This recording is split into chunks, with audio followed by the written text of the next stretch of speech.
آج کا سبق انشاءاللہ آیت نمبر 31 سے سٹارٹ ہو رہا ہے. سورہ نجم ہے اور یہ 27واں پارہ ہے. آج کوشش ہوگی کہ سورہ نجم کو کمپلیٹ کر لیں. کئی باتیں اس میں سمجھنے والی.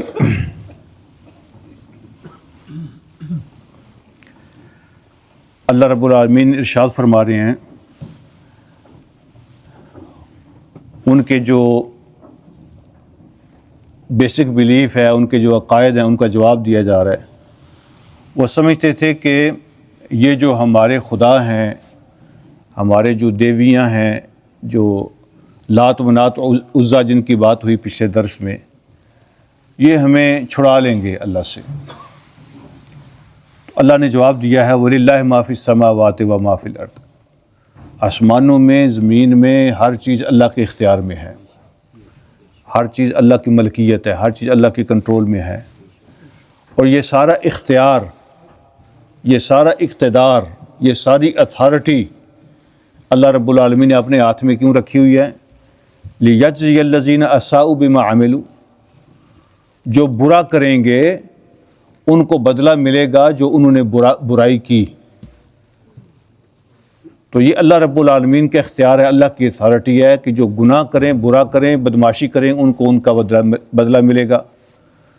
وَيَجْزِيَ الَّذِينَ أَحْسَنُوا بِالْحُسْنَى. اور جو اچھا کریں گے اللہ ان کو اچھائی کے ساتھ بدلہ دے گا. جو برا کریں گے ان کو برائی کے ساتھ بدلہ ملے گا، اور جو اچھا کریں گے ان کو اچھائی کے ساتھ بدلہ ملے گا. یہ جو اچھا کرنے والے ہیں وہ کون ہیں؟ اللہ نے ان کی فردر ڈیٹیل بیان فرمائی ہے. جن کو حسنہ ملے گا، اچھائی ملے گی، جن کو اللہ کی رضا اور خوشی ملے گی، جن کو اچھا بدلہ ملے گا، وہ کون ہے؟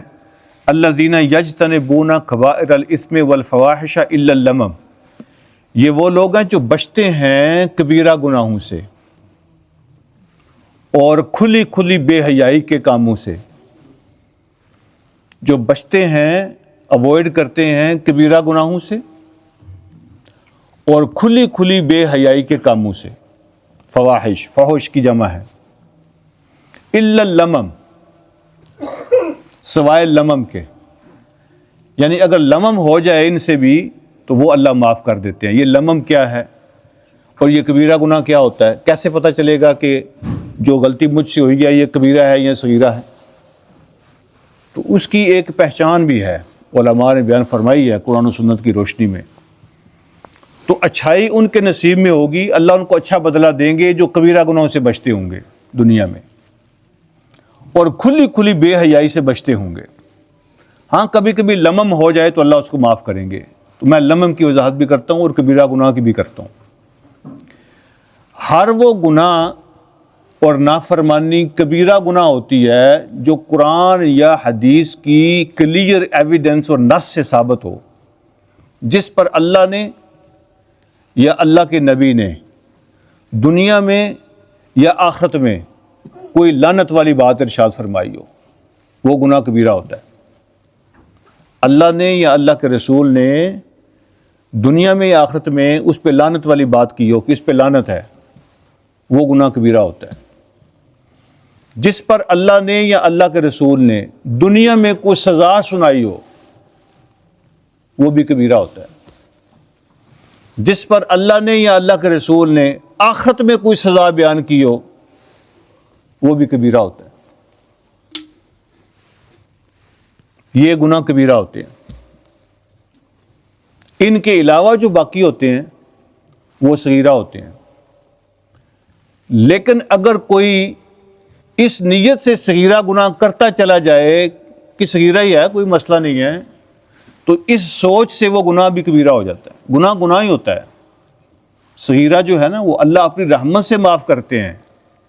اس کی ہمیں اجازت نہیں دے دیتے کہ تمہیں اجازت ہے جو مرضی کرو. وہ اللہ اپنی رحمت سے معاف کرتے ہیں. لیکن اگر کوئی بندہ یہ سمجھ کے صغیرہ گناہ کرتا جائے کہ یہ صغیرہ ہی ہے، کوئی فرق نہیں پڑے گا، ٹھیک ہے، تو یہ سوچ اس کو کبیرہ بنا دیتی ہے. گناہ تو گناہ ہی ہوتا ہے نا، اس سے بچنا چاہیے. اس کے علاوہ جو باقی گناہ ہیں جن پہ لعنت نہیں کی، جن پہ عذاب نہیں سنایا، جن پہ کوئی سزا نہیں مقرر فرمائی، وہ صغیرہ ہوتے ہیں. تو وہ لوگ جو کبیرہ سے بچیں گے اللہ ان کے صغیرہ معاف فرما دیتے ہیں. جو کھلی بے حیائی سے بچیں گے اللہ ان کا لمم معاف کر دیتے ہیں. یہ لمم کیا ہوتا ہے؟ قرآن نے خود بیان فرمایا کہ کھلی بے حیائی سے بچیں. ہاں اگر کبھی لمم ہو گیا تو وہ معاف ہو جائے گا. لمم کیا ہے؟ لمم بھی گناہ میں انوالو ہو جانے کو کہتے ہیں، لیکن کس طرح؟ وہ بندہ گناہ سے بچتا ہے، گناہ سے ڈرتا ہے، گناہ کی سوچ نہیں رکھتا، لیکن کبھی کبھی ان انٹینشنلی اس سے کوئی گناہ ہو جاتا ہے. میں ایک مثال دینے کے لیے، سمجھانے کے لیے عرض کر رہا ہوں، اتنی اچھی نہیں ہے لیکن سمجھانے کے لیے ہے نا جی. بندہ بڑا صاف ستھرا ہوتا ہے، لباس، کپڑے، جوتے، ہر چیز اس نے صاف رکھی ہوتی ہے، لیکن کبھی کبھی روڈ پہ چلتے چلتے اس کے پاؤں کے نیچے گندگی آ جاتی ہے نا. کبھی کبھی جوتے کو گندگی لگ جاتی ہے، پاؤں کے نیچے گندگی آ جاتی ہے، تو وہ کیا کرتا ہے؟ اس کو بڑی تکلیف ہوتی ہے، اس سے بڑی تکلیف ہوتی ہے. وہ پہلی فرصت میں اس گندگی کو صاف کرتا ہے، اس کو سکون نہیں آتا، وہ اس کو صاف کرتا ہے کہ اس کو ساتھ لے کے چلتا رہتا ہے. جو اس کو ساتھ لے کے چلتا رہتا ہے نا، وہ اصل میں گندا ہوتا ہے. اور جس کے پاؤں کے نیچے گندگی آ جائے، ویسے ہی چلتے چلتے غلطی سے آ جاتی ہے بعض اوقات، اور وہ پہلی فرصت میں گندگی کو صاف کرتا ہے، تو یہ جو آ گئی تھی گندگی، اس کو لمم کہتے ہیں. وہ گناہ کرتا نہیں ہے، کبھی کبھی خیال آ گیا دل میں کسی غلط کام کا، اس نے جھٹک دیا، خیال کو نکالا ذہن سے، توبہ کی. یہ شیطان کہاں سے مجھ پہ حملے کر رہا ہے؟ یہ جو خیال آ گیا تھا اس کے دل میں، تو برائی کا خیال بھی تو برائی ہوتا ہے نا، یہ لمم ہے. تو خیال کو اللہ معاف کر دیں گے جب تک اس پہ عمل نہیں کرتا. کبھی کچھ سوچ آ گئی، وہ اس طرح کی چیزوں کا شوق نہیں رکھتا اور اس طرح کی چیزوں سے بچتا بھی ہے، لیکن کبھی کبھی سکرول کرتے کرتے ایسے بیٹھا ہوا تھا اپنے موبائل پہ، تو کئی چیزیں سامنے آ جاتی ہیں، اور جب وہ سامنے آ جاتی ہیں تو فوراً اس کو تکلیف ہوتی ہے، وہ فوراً اس کو ہٹاتا ہے. تو یہ جو تھوڑی دیر آ گئی تھی نا، یہ لمم ہے. غیر ارادی طور پر کبھی گناہ میں انوالو ہو جانا، اور جیسے ہی احساس ہو فوراً اس سے نکلنا اور اللہ سے معافی مانگنا، وہ گندگی سے دور ہونے کی کوشش کرنا. یہ جو کبھی آ گیا تھا غیر انٹینشنلی، یہ ہے لمم. اللہ کہتے ہیں زندگی میں فرشتے نہیں ہو تم، یہ رب کو پتہ ہے، وہ ہم سے بہتر جانتا ہے، اس کو پتہ ہے تم فرشتے نہیں ہو. لیکن اگر تم کبیرہ گناہوں سے بچتے رہو گے اور کھلی بے حیائی سے بچتے رہو گے، تو یہ جو کبھی کبھی خیالات تمہارے دلوں میں آ جاتے ہیں، کوئی چیز دیکھی تو سوچ اس طرف چلی جاتی ہے، کبھی چلتے چلتے گندگی لگ جاتی ہے، کبھی اس طرح ہو جاتا ہے، تو وہ اگر تم اس سے اوائڈ کرو گے تو اللہ تمہیں معاف کر دیں گے. یہ لمم ہے. لیکن جو برائی کو انجوائے کرنے لگ جائے نا، پھر وہ لمم نہیں رہتا. پھر دوبارہ اس کو ڈھونڈنے کی کوشش کرے نا، پھر وہ لمم نہیں رہتا. اس کے بعد اللہ فرماتے ہیں ان ربک واسع المغفرہ، بے شک تیرا رب بہت بڑی مغفرت والا ہے، اس کی مغفرت بہت کھلی ہے. اس کا عذاب تو تھوڑا ہے نا، اس کی مغفرت بہت بڑی ہے. تیرا رب بہت کھلی اور وسیع مغفرت والا ہے، وہ ہمیشہ چانس دیتا ہے، وہ ہمیشہ معاف کرتا ہے. مغفرت والا ہے، اس کی مغفرت بہت کھلی ہے، بہت بڑی ہے. وہ عالم بکم، تمہاری غلطیوں سے، تمہاری کمزوریوں سے، شارٹ کمنگ سے واقف ہے، وہ خوب جانتا ہے تمہیں. کیسے؟ اذ انشاکم من الارض، جب اسے تمہیں مٹی سے تمہاری پیدائش کا آغاز کیا تھا نا، ادھر سے آغاز جب کیا تھا، اس وقت سے تمہاری نیچر سے وہ واقف ہے. اس کو تمہارے آغاز کا بھی مسئلہ نہیں ہے، یعنی ہمیں سمجھانے کے لیے اللہ کہہ رہے ہیں جو رب تمہاری بگننگ سے، تمہارے آغاز سے، تمہارے جتنے بھی سٹیپس ہوتے ہیں، ہر جگہ پہ تمہیں جانتا ہے فل. جب مٹی سے آغاز کیا تھا وہ تمہیں خوب جانتا تھا. وَإِذْ أَنْتُمْ أَجِنَّةٌ فِي بُطُونِ أُمَّهَاتِكُمْ، اور اس وقت بھی تمہیں خوب جانتا تھا جب تم جنین تھے اپنی ماؤں کے پیٹوں کے اندر. جب تم جنین تھے نا ابھی اپنی ماں کی پیٹ کے اندر, تو اس وقت بھی تمہیں جانتا ہے تم نے دنیا میں آ کے کیا کرنا ہے, تم کیسے بننے جا رہے ہو. اس کا علم وہ پہلے سے تمہارے بارے میں سب جانتا ہے, اس کا علم اتنا زیادہ ہے. یہ جو تقریر کا مسئلہ ہے نا, یہ بھی اللہ نے اپنا علم بیان فرمایا ہے. اللہ نے مجھے اور آپ کو پابند نہیں کیا ہے, اللہ نے اپنا علم بیان کیا ہے کہ میرے علم کے اندر پہلے سے موجود ہے کہ تم کیا کرو گے اپنی مرضی سے, لیکن میرا علم اتنا ایکوریٹ ہے کہ میں تمہیں سب جانتا ہوں.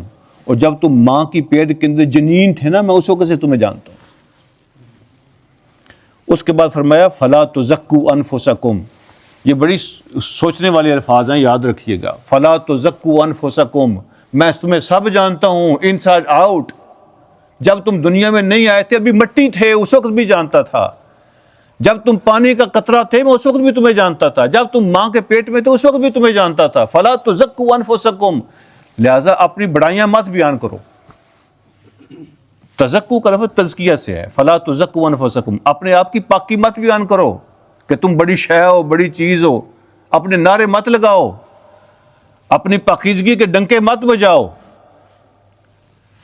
تو یہ فلا تزکوا انفسکم اگر آپ نے نہیں پڑھی ہوگی, جس کو ہم پبلک کہتے ہیں, جس کو ہم آڈینس کہتے ہیں, ہو سکتا ہے آپ نے یہ آیت نہ پڑھی ہو پہلے, پاسبل ہے نا, یہ آپ نے یہ آیت پہلے نہ سنی ہو. لیکن میں نہیں مانتا کہ کوئی عالم ہو, کوئی امام ہو, کوئی اسکالر ہو, کوئی ڈاکٹر ہو, کوئی پروفیسر ہو, ٹھیک ہے نا, کوئی علامہ حضرت ہو اور اس نے یہ نہ پڑھی ہو. فلا تزکوا انفسکم, سب نے پڑھی ہے, یہ ان کے کورس میں شامل ہے اور کتنی دفعہ سنائی بھی ہوگی. لیکن ہر بندہ یہ چاہتا ہے کہ جب میں سٹیج پہ آؤں نا, میرے آنے سے پہلے آدھا گھنٹہ میری شان بیان کرو. تو اللہ رب العالمین کہتے ہیں میں تمہیں جانتا ہوں. فلا تزکوا انفسکم, بہت زیادہ پاک بن کے نہ بیٹھو, اپنی زیادہ صفائیاں نہ بیان کرو, یہ اپنے زیادہ نعرے نہ لگاؤ. فلا تزکوا انفسکم. نبی علیہ الصلوۃ والسلام کے زمانے میں جس کے نام کے اندر کوئی ایسی بات ہوتی تھی نا جس سے پتہ چلے کہ اس میں کوئی فخر والی بات, آپ نام بدل دیتے تھے. آپ وہ نام ہی بدل دیتے, جس کے نام کے اندر بھی تھوڑا سا فخر محسوس ہوتا تھا, آپ نام بدل دیتے تھے. تو آج کل تو ہم نے ہر بندے نے وہ اپنے بندے رکھے ہوتے ہیں جو ان کے خطاب سے پہلے, سٹیج پر تشریف لانے سے پہلے وہ آدھا گھنٹہ ان کی شان بیان کرتے ہیں کہ ابھی آپ کے سامنے تشریف لا رہے ہیں. تو جس طرح کا نہ کوئی پہلے پیدا ہوا, نہ آئندہ شاید کبھی پیدا ہوگا. اللہ منع کرتے ہیں ان باتوں سے, اللہ ہمبلنس کو پسند کرتے ہیں. فلا تزکوا انفسکم, اپنی شانیں نہ بیان کرو, وہ تمہیں وہ خوب جانتا ہے تمہیں, وہ تمہیں خوب. فلا تزکوا انفسکم.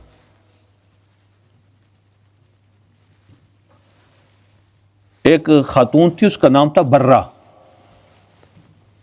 برہ جو ہے نا, اس کا معنی ہوتا ہے نیک پاک باز. صحابیہ تھیں. نبی علیہ الصلوۃ والسلام نے ان کا نام بدل دیا, فرمایا اس کے اندر مجھے فخر نظر آتا ہے, پاک باز نیک. اس کا نام زینب رکھ دیا. فرمایا تیرا نام آپ سے زینب ہے, برہ نہیں ہو تم. کوئی ایسا مسئلہ نہیں, اس طرح کے کتنے نام ہیں ہمارے ہاں. تو ہم تو اگر یہ نیت کریں کہ اللہ مجھے نیک بنا دے, میں نے اس نیت سے نام رکھا ہے کہ لوگ مجھے برہ کہیں گے تو اللہ مجھے نیک بنا دے, اچھی سوچ ہے نا, اس میں کوئی حرج نہیں ہے. لیکن حضور علیہ الصلوۃ والسلام جہاں ذرا سا بھی خطرہ ہوتا تھا نا غرور اور تکبر کا, تو اس کو روک دیتے تھے. برہ کا نام چینج کر کے زینب رکھ دیا. فرمایا نہیں, اس میں اسمیل آتی ہے.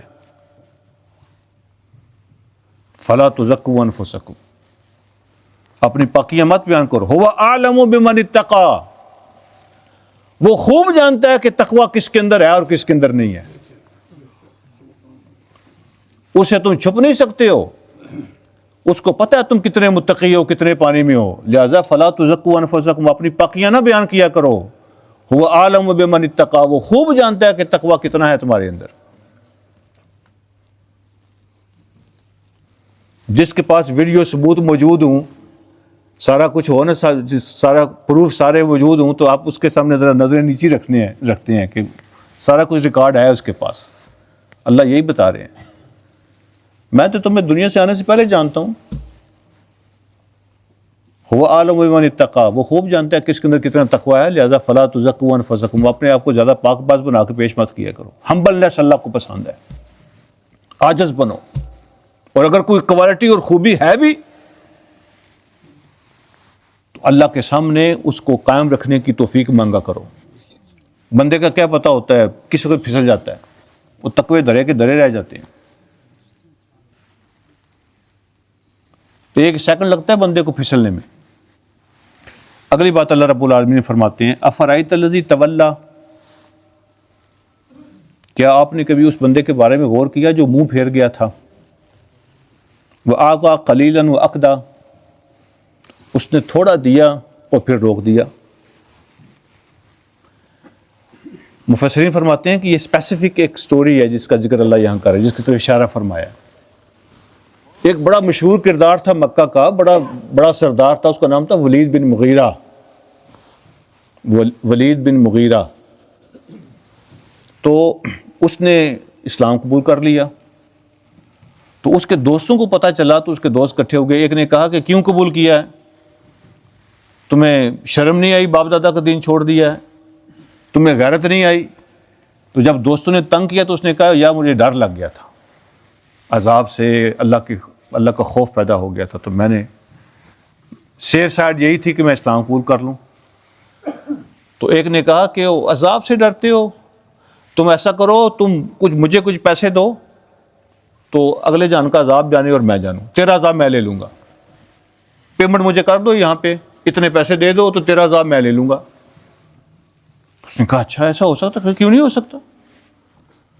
تو وہ پیسے فکس ہو گئے کہ تم مجھے اتنے ہزار دو گے، جو بھی طے ہوا تھا رقم مجھے دو گے اور تیرا عذاب میں لے لوں گا. تو اس نے پہلی قسط دی تو اس کے بعد پھر چھوڑ دیا دینا. یا تو اس کو سمجھ آ گئی کہ یہ ایک بلف مار رہا ہے، اس پہ ایسا کیسے ہو سکتا ہے.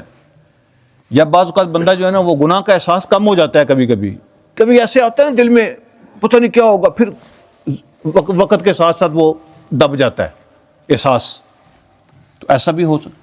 تو ولید بن مغیرہ کی طرف اللہ نے اشارہ کیا افرأیت الذی تولی، آپ نے غور کیا وہ جس نے قبول کر کے چھوڑ دیا ہے. تولی کا مطلب منہ پھیر گیا ہے. وَآتَىٰ قَلِيلًا، کچھ پیسے دیے تھے اس نے، وَأَكْدَىٰ، پھر روک دیے. اس کے اندر ایک جنرل میسج بھی ہے.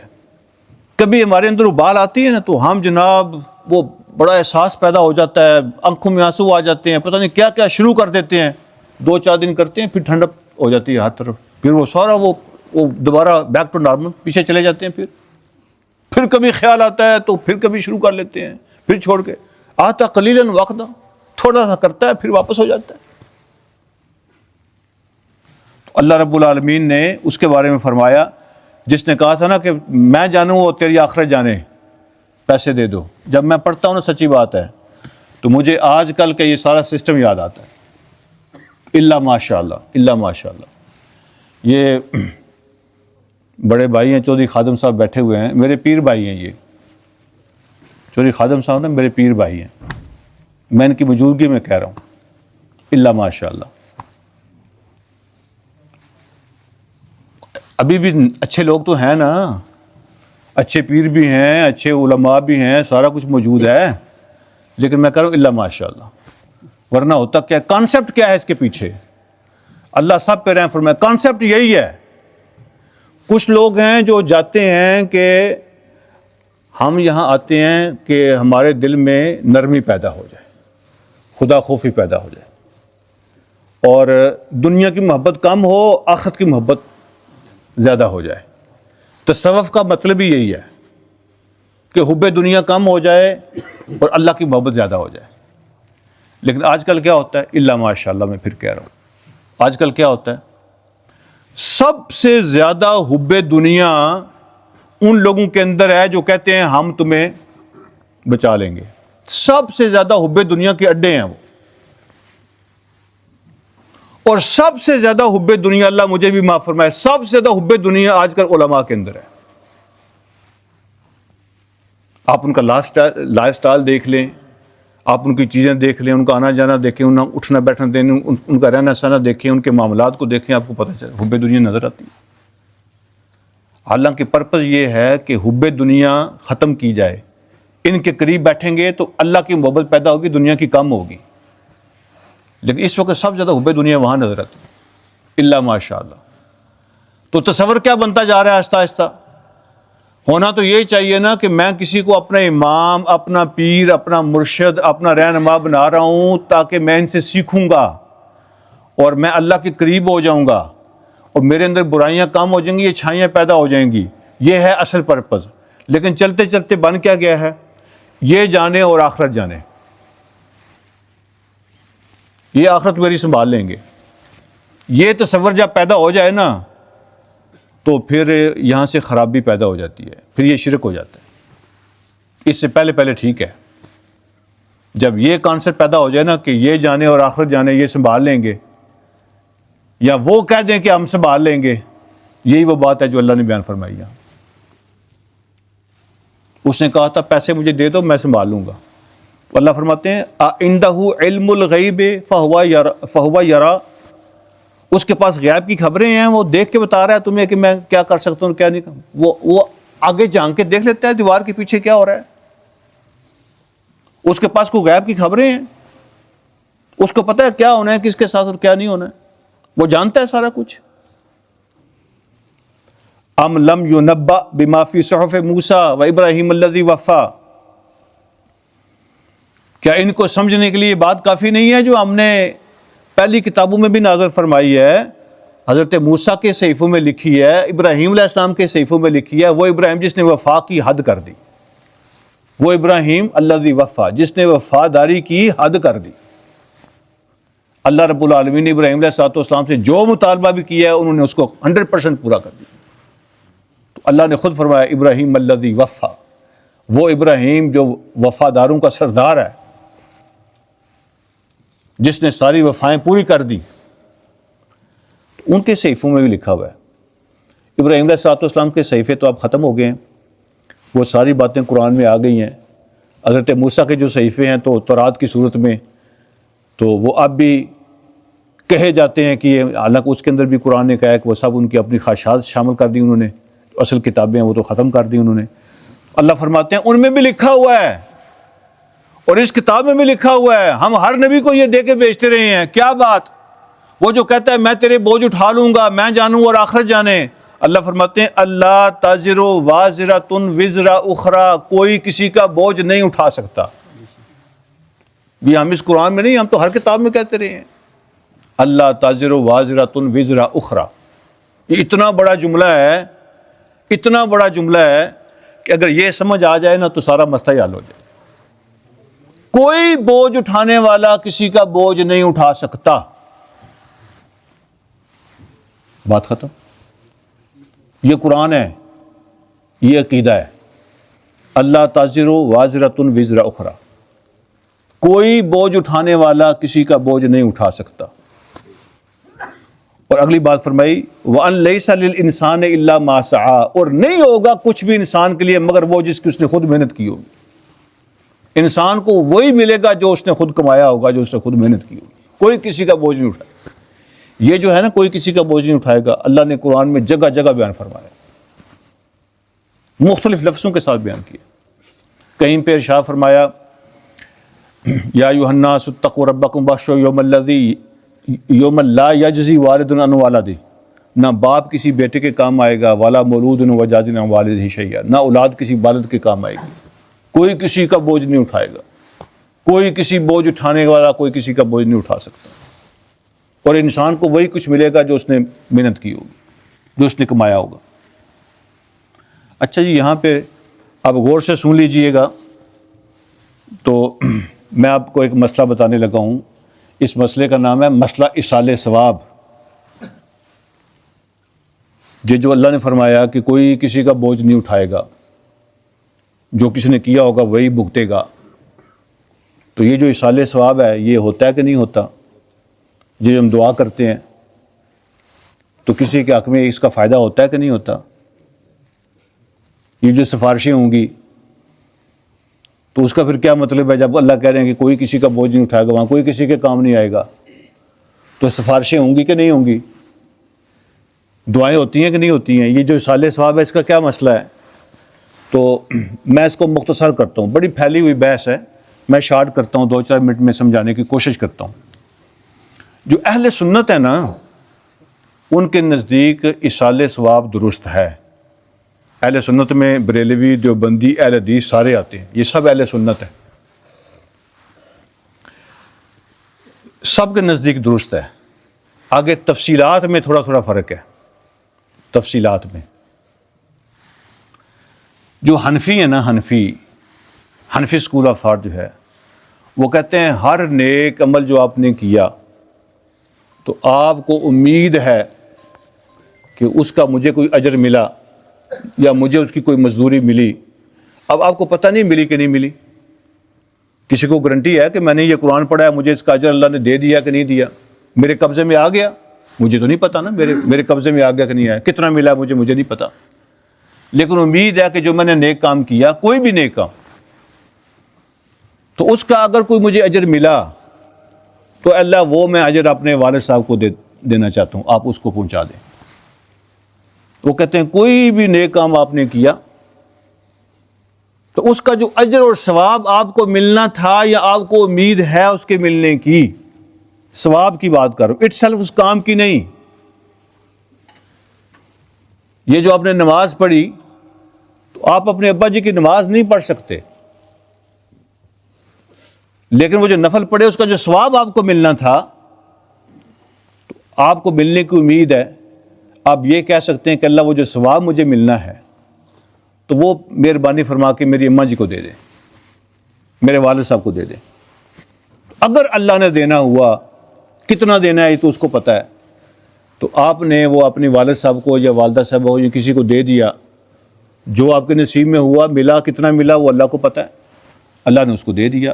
حنفی کہتے ہیں اس طرح کرنا درست ہے، صدقہ دے کر بھی، روزہ رکھ کر بھی، نماز پڑھ کر بھی، قرآن پڑھ کر بھی، اللہ نے جو آپ نے مجھے ثواب دیا یا مجھے دینا چاہتے ہیں وہ میں فلاں کو گفٹ کرنا چاہتا ہوں، ہدیہ کرنا چاہتا ہوں، آپ اس کو کر دیں۔ لیکن جو امام مالک ہیں اور جو امام شافعی رحمۃ اللہ علیہ ہیں وہ تھوڑی سی اس میں فرق کرتے ہیں۔ وہ کہتے ہیں جو پیورلی فزیکل عبادت ہے، بدنی عبادت، وہ آپ کسی کو احسان نہیں کر سکتے، اس کا آپ نہیں کسی کو دے سکتے۔ کہتے ہیں اس کی کوئی مثال نہیں ہے، کوئی دلیل نہیں ہے، کوئی ایویڈنس نہیں ہے۔ جو پیورلی بدنی عبادت ہے وہ آپ کسی کو نہیں کر سکتے، لیکن جو مالی عبادت ہے یا مالی پلس بدنی ہے، جیسے حج ہے تو عمرہ ہے، وہ آپ کسی کو کر سکتے ہیں، یا صدقہ خیرات ہے وہ آپ کسی کی طرف سے کر سکتے ہیں۔ وہ کہتے ہیں باقی نہیں کر سکتے۔ اچھا، ایک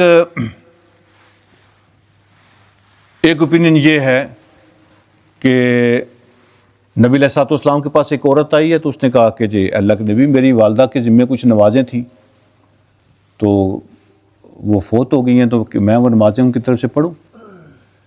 تو آپ فرمایا پڑھو۔ تو ایک عورت ہے، اس نے کہا میری والدہ صاحبہ کے ذمہ کچھ روزے تھے، میرے والد صاحب کے ذمہ کوئی روزے تھے تو وہ فوت ہو گئے، روزے نہیں رکھ سکے، تو میں ان کی طرف سے روزے رکھوں؟ تو آپ نے فرمایا جو اگر تیرا ابا کوئی قرض چھوڑ کے فوت ہو جاتا تو اپنے قرض دینا تھا نا، یہ اللہ کا قرض ہے، رکھو، تو اس کے روزے رکھو۔ کسی نے کہا میرے جو ہے نا وہ حج نہیں کر سکے، تو اگر ان کو موقع ملتا تو حج کرتے، تو آپ نے فرمایا حج کرو اس کی طرف سے، حجی ان ہو، آپ اس کی طرف سے حج کر سکتی ہو۔ تو یہ کہتے ہیں دلیل موجود ہے۔ حنفی اس کا جواب یہ دیتے ہیں کہ آپ کسی کی طرف سے خود عبادت نہیں کر سکتے، جو بدنی عبادت ہے آپ کسی کی طرف سے نہیں کر سکتے۔